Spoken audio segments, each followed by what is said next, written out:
Alignment, meaning what you say and your values and principles match the way you live. If you can do those two things, you're a dangerous, dangerous person to go up against. Born in 92 on the block with the Sharks. Come from a different cloth, y'all would get ripped apart. You want it diamond, then you gotta get it in the dark. We dropping nuggets like Carmelo went to Rucker Park. Now we eating from state to state, we scrape the plate. I put my eggs in a basket, took a leap of faith. I took a chance, now we grow and see the impact. Decoding success with special guests, now let's bring Matt. Patrick, my man, excited to have you back on the show. I'm excited for what you have coming up as well.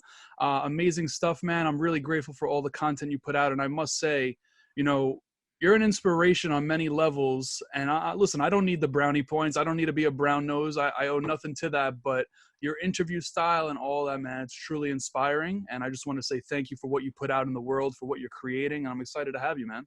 Well, appreciate you, buddy. Thanks for having me back. Of course. Now, I'm going to ask you the same question. I'm not going to tell you what your answer was the first time you were here, but I'm curious to learn. This is a little bit over a year. Last time you were on the show was April 4th, 2019. The question is, how do you personally define success? Alignment. That's exactly what you said last time, That's man. exactly what I would say. Alignment, meaning what you say and your values and principles match the way you live. If you can do those two things, you're a dangerous, dangerous person to go up against. How are you staying aligned with everything that's going on in this world? It's the hardest thing to do. That's one of the hardest battles you'll fight because everybody is making you, trying to change you. Everybody is trying to make you feel guilty. Everybody's trying to make you feel like, you know, your values and principles are wrong. Everybody is trying to get you to feel like, oh my gosh, you're working too hard. You're dreaming too big. Your vision is too big. You need to calm down. You need to, you know, settle down. How can you have such strong opinions as a content creator and a channel, you know, host of entrepreneurship? You shouldn't be talking about politics. Why are you touching these topics? Why are you going into the side? It's so loud all over the place. But if you have a crystal clear vision that nobody else knows about, and by the way, you got to keep this in mind. When I say crystal clear vision, I'd say 95% of people don't have a crystal clear vision. So most people think they have a crystal clear vision. For example, earlier today, I shot a video that goes out next week. And the title is something about being the difference between a strategic planner and a strategic thinker and a problem solver, right? You got three different types of strategic thinkers. It said out of 20 people in a room, 20 leaders in a room, only one of them is a strategic thinker. Out of 20 leaders in a room, only one of them is a strategic thinker. Out of 10 C-suite executives, only 3 of them think strategically.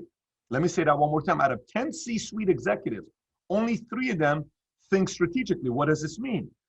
Can you make it up to the make it to the top as a C-suite executive and not be strategic? Of course you can. What do you mean by that? Well, Warren Buffett said he hires for 3 different things. What are those 3 things? Intelligence, integrity, and initiative. And he says, if you don't have integrity, the other 2 don't matter. Okay, that means you can get to the top and not being very strategic. But if you want to compete and constantly get to a higher level, you have to what? You have to constantly be strategic. So to answer your question for you, at a time like this, it is very, very hard to have a crystal clear vision and not let all the other distractions and people that are pulling you away from your vision.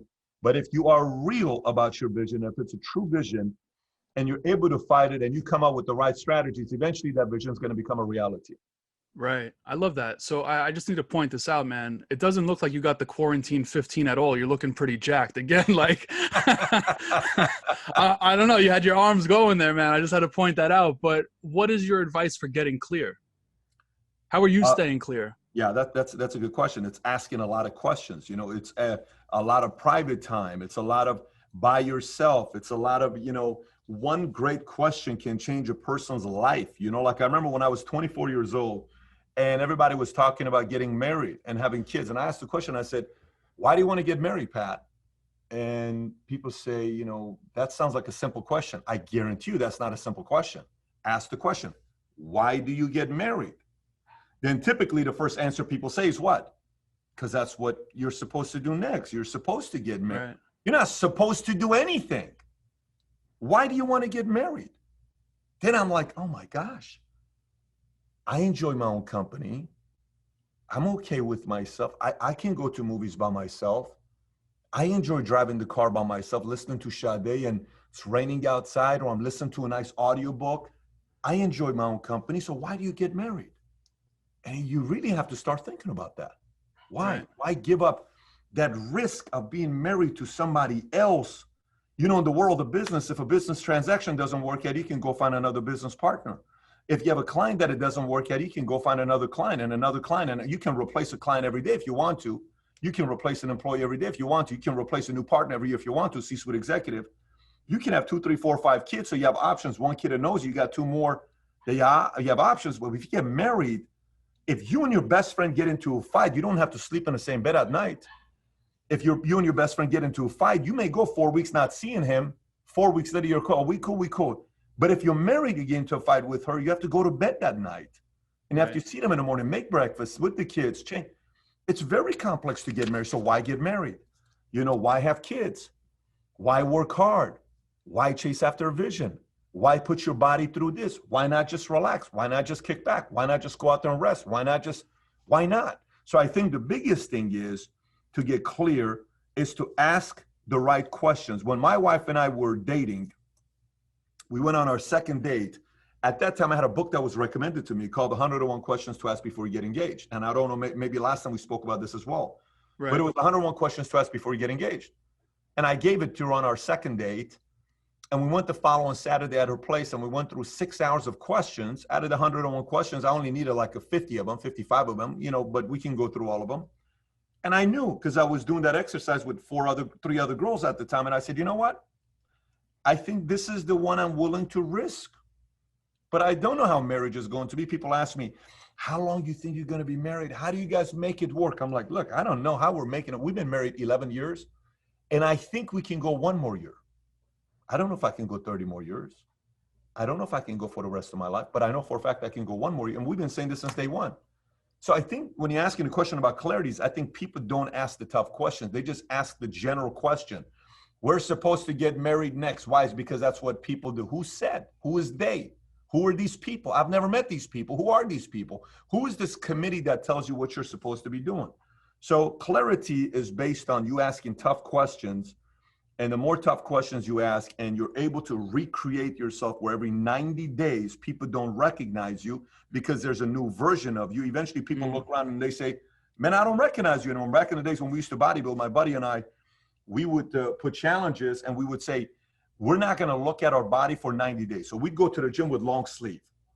And even if we're in the mirror, we're washing our hands, we never take our shirt off. Even if you're in the shower, you're taking a shower, we never went in front of the mirror. So these 3 guys that we used to train together, 90 days later, we take off our shirt in the gym. And then you're like, oh my, dude, look at this. You know, look what happened. That's the whole thing about life.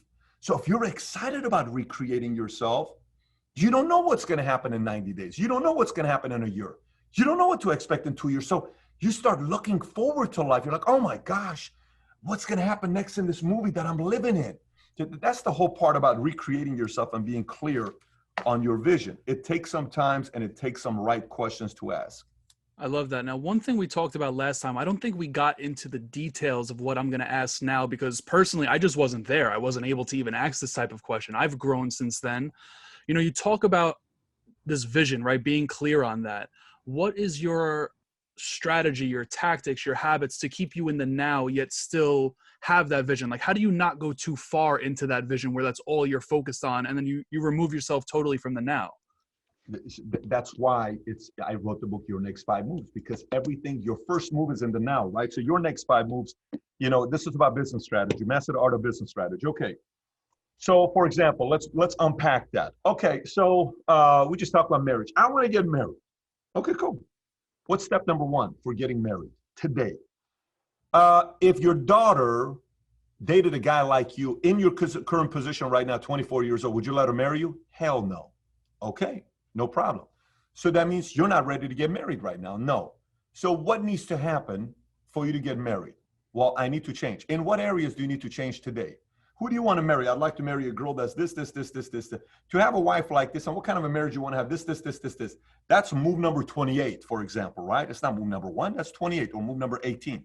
Okay, what can I do today? What is next for me today? Okay, number one, you can't keep your word. What's your point? You say you're going to do it, you don't do it. I know, but what are you saying? Why don't you start off by make 5 commitments and keep your word today? Like what? I'm going to go to the gym today. Keep it. I'm going to go do this. Keep it. I'm going to read 50 pages. Keep it. Okay, that's building character today, right? So you cast a vision, you cast who you want to be. You ask yourself, I want to be a millionaire. Okay, great. To be a millionaire, at what age? What do you need to do? What kind of business? How you need? Okay, so you put your steps, your sequences. But then what do I do next to become this person? I need habits, have bad habits. What are the habits I need next? What are the skills I need next? What do I need to do to get better at sales or negotiation or persuasion? What do I need to do? Well, I need to go figure out this. You've never been around a millionaire. You've never worked somebody how they work with a millionaire. So what do? Maybe you go shadow somebody. Who's the one person? Let me make a list of 5 people. Boom, boom. I'd love to work for these guys face to face and watch these guys for a 2-3 year period. Who are these 5 people I'd love to work for? Boom, boom, boom, boom, boom. Great. Send an email. Can I work for you? Can I, like the guy you saw, Kai, and when he set us up, Kai was a 18-year-old kid. He sent me an email for a year and a half saying, I want to work for you. I'm like, listen, we blew every single time we said, no, no, no. Then he came. He said, I'm coming for a job interview. He flew in from Norway for a job interview. I'm like, this guy flies here from Norway. Comes in. I said, look, if you can do this, you'll get a job. But if you don't do it, you're fired within 30 days. Let me prove you wrong. No problem. Now he's over here working day and night. He didn't have a strong work ethic at first. Now he's one of the hardest working guys we have in the office. He just turned 21 years old. So this is all about, here's who I want to be. And then what is my next step? You and I, just the same way we get judged by who we marry, we get judged by our friends, we get judged by our association. You're going to get judged on your partners. You're going to get judged on your next 5 moves. You're going to get judged on your first move that you make. You're going to get judged on the sequencing of the moves that you make. Like, for example, what do you want to do? I want to be a millionaire, but you take a month off and you go, backpacking, and you just want to kick back in summers. You're just chilling out for a couple months, but you want to run a $1 billion company. Those don't align. Right. One of the reasons why you're wearing the Atlanta Braves hat, I asked you off camera, why are you a Braves fan? And you said, when I was in New York, my dad was a Mets fan. I was born in 1992. Why would I be a Mets fan? Till today, my dad was a Mets fan. And then I said, did you watch TBS growing up? You said our household was a TBS household. I just finished a book by Ted Turner. I think it's titled, They Call Me Ted Turner. And Ted Turner bought the Braves for $10 million. But Ted Turner also bought TBS. And then he made TBS a national network. And then when he made TBS the national network, he bought the Braves and he bought the Hawks. Then all of a sudden, when the Braves kept going to the World Series and the Braves kept on, right? So everybody became a Braves fan, right? Everybody in America who didn't like the Dodgers, or you didn't like the Mets, or you don't like the White Sox, or whatever the team was, you became a Braves fan, right? Because Ted Turner had a vision. He converted everybody in America into Braves and Hawks fans. How did that happen? There was a vision. But for him, he shadowed his dad. His dad was selling billboard ads, right? That's what his dad did. He saw how that worked. Then he said, I'm going to go buy a media company. I'm going to go do 24-hour, 24/7 news network. Then his network went from 0 to $11 billion. Then he married Jane Fonda. But there is steps to the game, right? There's steps to the game. So you get judged on your next 5, 10, 15 moves, and it becomes the sequencing. So he talks about the fact when he started the media company, the penthouse of this headquarters was where he lived. So he woke up, he went 1 story down, he was at his office. He went up, it was his house where he slept. For 20 years, he did that to build his empire. Now, somebody may say that's crazy. Well, history books are going to remember Ted Turner. And that was his vision. Now, it came at a cost. It's a cost he was willing to take. So again, everything goes down to what the vision is, how much it matters, how crystal clear it is. Then you know in your next step and the next step and the next step and the next step. And the next step is figuring out a way to get excited about the vision, but know what your next step is in the now.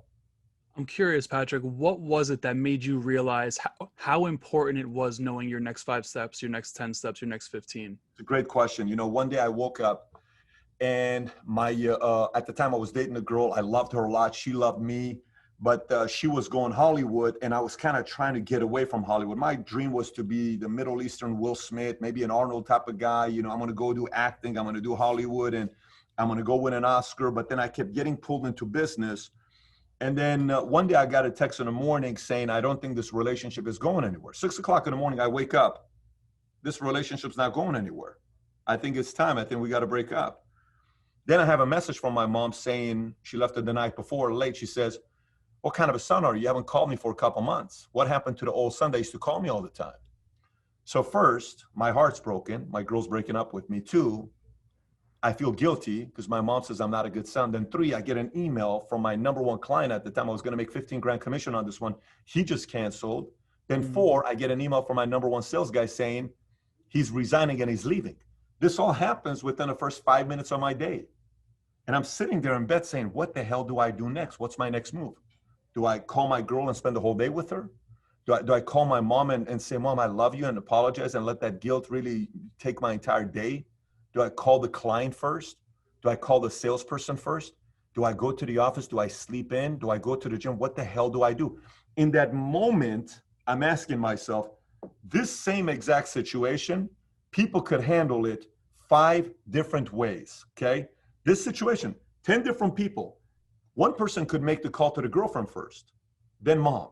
Another person could do mom, then client, then girlfriend. Another person could do client, then salesperson. Another person could do you understand what I'm saying? So it's all 100%. about, so in that moment, I said, man, I want to find out what is my next move. Not my move number 3. What's my next one? Then what's the next one? Then what's the next one? Then what's the next one? And I tell you, the people I studied that got to the top, they had the better sequencing of moves than their peers and competitors did. Right. It's that simple. You know, it's 2008. I'm dating my wife. At the time, she was my girlfriend. And I have money in the bank. And there's this area in California I really like that's called Monterey Estate. At the time, Lou Diamond Phillips was living there. Hulk Hogan had a house, and Eddie Murphy had a house. It's 50 homes, each 2 acres. And the value of homes was around $2 million to about $15 million. Beautiful area. Gated community on both sides. I love this area, and I wanted to live in this area. So very rarely was a home for sale. So one opens up, and we go in. Oh my gosh, I go into this place.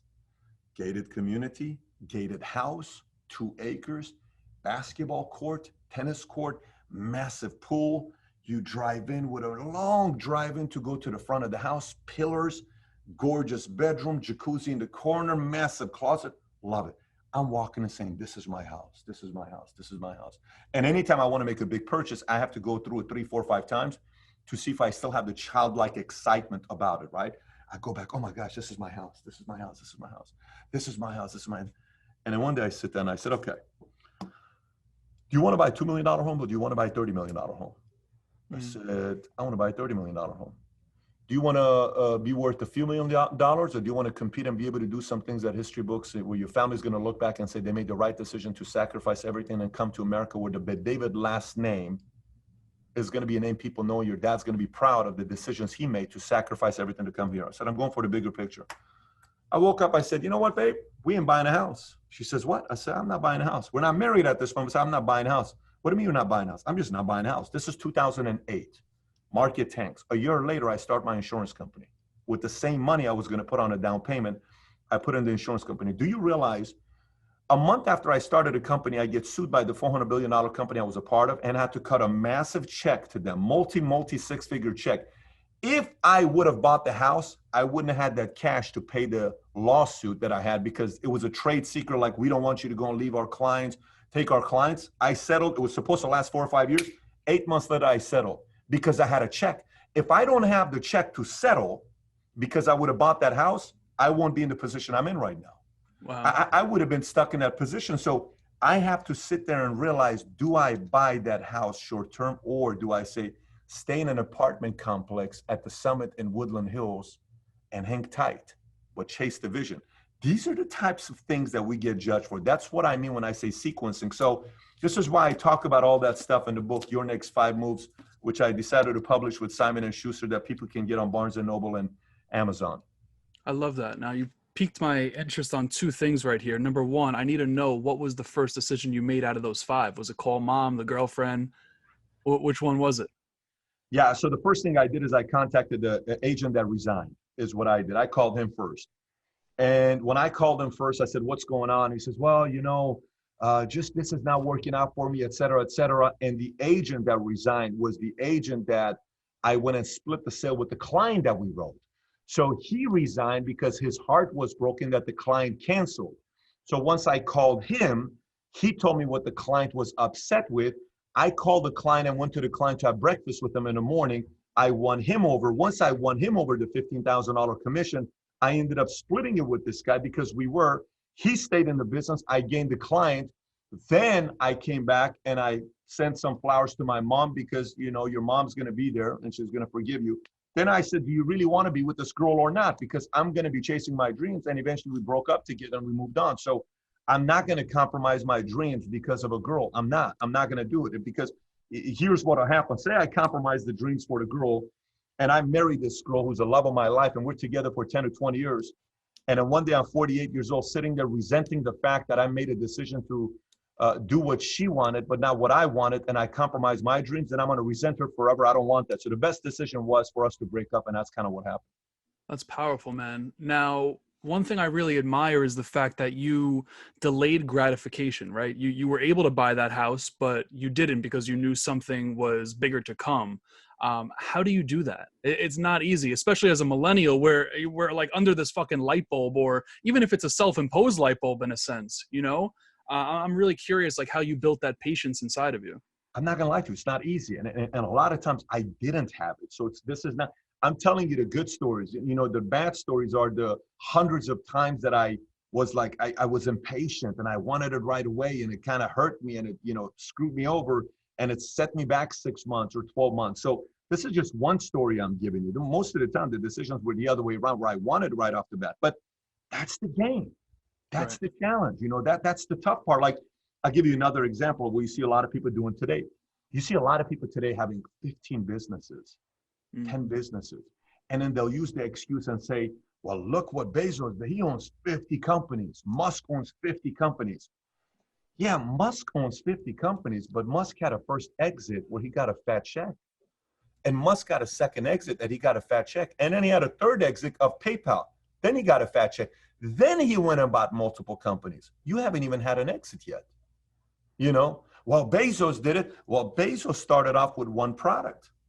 And the one product was what? Books for years. Then he went from books to toys when he teamed up with Toys R Us. Then he went to a different thing. You're seeing so many people, I'm going to do this, and I'm going to do this, and I'm going to do this, and I'm going to do this. I am more from the place of thought of put 100% of your energy into one thing for 5-10 years, build that into a 10, 50, $100 million company. Then if you want to have multiple other areas you're looking at, fine. But you build one thing into a massive conglomerate, then you can say, I'm going to do a little bit here, I'm going to do a little bit here, I'm going to do a little bit here.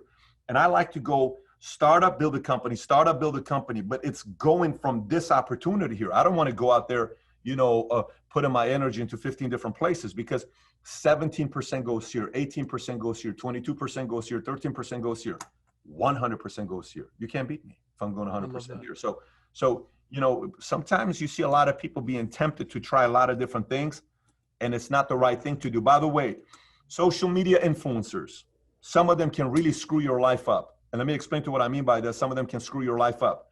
If you listen to one social media influencer, he says something. You listen to another person, he says one thing. You listen to another one, he says one thing. You listen to another one, he says one thing. You listen to another one, he says one thing. Eventually, you have to choose only one. Let me unpack that so this makes sense to you. For example, once a person becomes a Scientologist or a Christian or a Seventh-day or a Jehovah or a Catholic or a Jew, whatever it is, but I'm talking about as a mature, not, hey, my mom was a Catholic, so I'm a Catholic, but you're not really Catholic. You're just Catholic because your mom was a Catholic. I'm talking about you're 30 years old. You have finally decided what faith is going to be the faith you want to have. Agnostic, atheist, none, it doesn't matter, but you have found your way, right? And you found it. Great. How many Christians do you see going to a Christian church and a Muslim church and a Catholic church and a Scientology church and a Jewish church? How many people you see doing that? Adults. Right. You don't see any. You don't see that, but people do that with social media influencers. You realize how confusing that is? It's very confusing because if you listen to 5, it's 5 different philosophies. If you listen to 10, it's 10 different philosophies. I suggest you listen to all for a few years and then pick one and just go boom. Here's where I'm at. Don't go boom, boom, boom, boom, boom, boom. You're going to be all over the place. So there is a certain level of power and confidence that comes once you become very, very clear on your philosophies. And there's going to be a philosophy that matches your approach. And once you find that person, double down on it. But don't go in 15 different places and constantly change your philosophy. You're not allowing yourself to create momentum. And this game is a momentum game. If every time you change and you start momentum from the beginning again, you cannot create compounding momentum, which is what helps you create a ton of wealth. So you've seen a lot of that taking place. This is why you got to turn the noise down and don't listen to everybody. Just kind of figure out a couple different routes you're taking and then get clear on your philosophy and execute that. And you'll see yourself experiencing some special things. 100%, man. Now, what do you want people to take away from this book? If they could only take away one thing, is it as simple as knowing your next 5 moves, or is there something deeper in there that you really want them to take away? Much deeper in there. The deeper part is the fact that stop comparing your vision to somebody else's. You know, I had a person that called me one day and they said, man, I cannot believe this other person is growing so much faster than me. And I'm so sick of it. And I hate this. And I'm so upset. And I'm like, oh my gosh. And it was every time, this was the call, this was the call, this was the call. Eventually I said, let me ask you a question. Who do you want to be? So what do you mean? I said, who do you want to be? Well, what do you mean? I said, okay, how much money do you want to make? What is an ideal life for you? He says, Pat, if I made $150,000 a year income and I got a chance to spend time with my wife, my husband, my kids, and we had a nice house, lake house, not a big house, 2,500 square foot house, but it's by the water, and I can enjoy that and go to a nice vacation every year, I'm totally fine with that. I said, then stop focusing on what this guy wants to do. This guy wants to make $1 million a year income. You're not that person. That person's vision is different than yours. She said, but isn't that bad that I don't think as big as he does? I said, no, that's his vision. What's your vision? So your next 5 moves isn't about putting you in a box to think like a person. Your next 5 moves is to identify the life you want to live, not the life I want to live. One of the things in the section, in a section of the book that we talk about is, you know, some want to be solopreneurs, some want to be investors, some want to be entrepreneurs, some want to be intrapreneurs. But what do you want to be? Some people are good at being number 1 in a company. Some are good at being number 2 in the company. Some are good number 5s. Some are good number 10s. Some take some time to be a good number 1. Maybe for the next 20 years, you're a good number 2 or number 5. Maybe you're going to be ready to be a number 1 in the next 15 years, but not today. So what do you know the sequencing of when you do become a number 1? Maybe you're not meant to be an entrepreneur today. Maybe the better decision is to be an intrapreneur. Maybe the better decision is to work in a company and grow into a leader, an executive, and own an equity piece of the company. And eventually you end up becoming a C-suite. Maybe you become a CEO and you become a CEO and you get a salary. You know, the CEO of Disney, his salary, his last year was $67 million a year. That's a decent salary. Bob Iger. So you can be a billionaire, never being an entrepreneur. You know, Steve Ballmer, the owner of the Clippers, he was just an employee at Microsoft that replaced people. So the factor with the idea with this book is to know that once you know what's the pinnacle for you, you have to go there in the way that you want to go there, not in the way that everybody else is going there. So it's getting people to realize you do not have to be like John Doe to win. You are you. This is your fingerprint. This is your hand. It's different than anybody else's. Your signature is different than everybody else's. What's the route that you got to take to go win? That's what we talk about in the book. That's powerful. Now, I'm actually doing a giveaway of these books, which I'm excited, but I'm also going to have the link as to where people can get the book in the show notes. Last question for you, though, Patrick. I know I want to respect your time here. I didn't get to ask you this last time. Now, if Patrick Bet-David was only doing podcasts, speaking engagements, books, etc., he could only give one piece of advice for the rest of his life. What is that one piece of advice? Alignment. It's alignment. Yeah. I tell you it's alignment because, you know, the whole concept of alignment and your values matching your behavior and the way you live is in 2013, 2014, man, I had anxiety attacks every single day for a year and a half and life sucked. Let me tell you, one night I came home from a 3-week trip that I had. It was called the Financial Literacy Tour, and I was barely getting any sleep. I came home. I get home. My wife is there. I just had a baby. We have another one on the way. And we have the second one that's born. He's a couple months old. I'm like, oh, my gosh. You know, it's a lot of pressure. And one night, I'm like, babe, I can't sleep. So I go into the living room. I come out and say, babe, I'm feeling like I'm about to have a heart attack. I lay down on the ground. My body's bouncing off the ground. She calls the cops. She calls my dad. My dad comes in. He thinks I'm having a heart attack because my dad's had a ton of heart attacks. He's got the whole 3 stents in his heart, the bypass, all that. And they take me to the hospital. And I go to the hospital. I ask the doctor, I said, it's 2 o'clock in the morning. So what the hell is going on to me? Did I have a heart attack? He says, no, you're just absolutely exhausted. He says, what have you been doing? Then I told him my schedule. He says, yeah, your body can't take that for too long. You're exhausted. You can't go 3 hours of sleep a night for 3 weeks. You can't do that. You got to get some. So they set me up on the IVs. I go back and I'm good. But I kept having anxiety attacks every day for a year and a half. And it was very uncomfortable. I couldn't be in public. One time I was in church on a Sunday and the service starts 15 minutes. I'm sitting in front of 3,000, the middle of 3,000 people. I'm like, I got to get the hell out of here. I got up and left church. I went in the car. I had so much anxiety. Why did I have so much anxiety? Because I was second guessing myself a lot. And my values and principles that I fully believed in, my philosophies, I wasn't 100% on.